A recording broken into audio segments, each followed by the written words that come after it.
اي شيء ما يصيرش، ما يشرفش تونس، مش تاع اوروبا هذه، مش تاع شهامة. فهمت؟ انا ولينا نقتلوا في بعضنا انا. شيء مش موالفين به ومش مستانسين به وما عشناش به في تونس يعني خلاص. طبعا ما يعجبش، حاجه ما تشرفش وحاجه ما تجيع. هذا كل ارهاب، واحنا يعلم ربي يكون قاعد من وراء هذا الشيء. باش نثبت شكون بالضبط اللي كان يتحقق. واحنا فرحنا كي جماعه يتحاوروا مع بعضهم، عجبنا الوضع هذا. نتحاوروا درك من بعد. نحب نكلمك الرسمي، انا مليت من التلفزيون، خاطر نطيح بحوارات هكا ونطيح الناس تقد والناس تعرقل.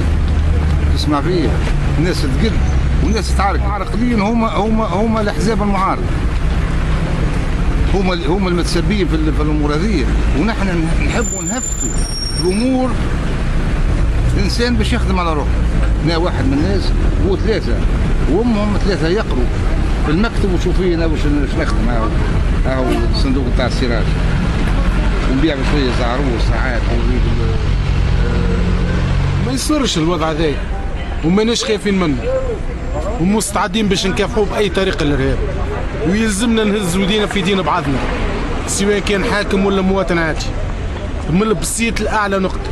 ويزينا بالله ما حكايه الكراسي، بالله الكراسي ما تتعجبش في تونس. كل واحد يضرب على كرسي ما دامتش البن عليه 23 سنه. احنا قاعدين نخلصوا في الضريبه بتاعنا، خلص الثوره سرقت.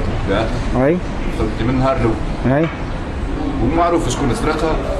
شكون سرقها؟ الناس كلها تعرف، حتى اللي بيسارها بيمينها كلها متواضعه في الشيء هذا، خاطر يعرفوا الحقيقه ما يحبوش يقولوا لهم. يعرفوا شكون اللي وراء الارهاب، يعرفوا شكون وشكون السيد هذا. انا واحد من الناس فهمتي كمواطن كيفي من هنا من بلاصتي هذايا، وانا قاعد في القهوه نتهم مباشره كمال الطيب. اللي صاير في البلاد مش عاجبني طرف حتى طرف.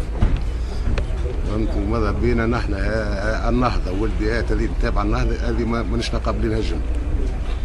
الحكومه شكون تسبب فيه؟ الحكومه هي اللي تسبب. الحكومه ماهيش ماخذه فهمتي الحكم على قاعده. الناس فهمتي تهرب في السلاح وتدخل في السلاح، والناس فهمتي يزرقوا، والبيئات هذه كلها والحاكم واش قاعد يخدم وهي قاعده تخسر.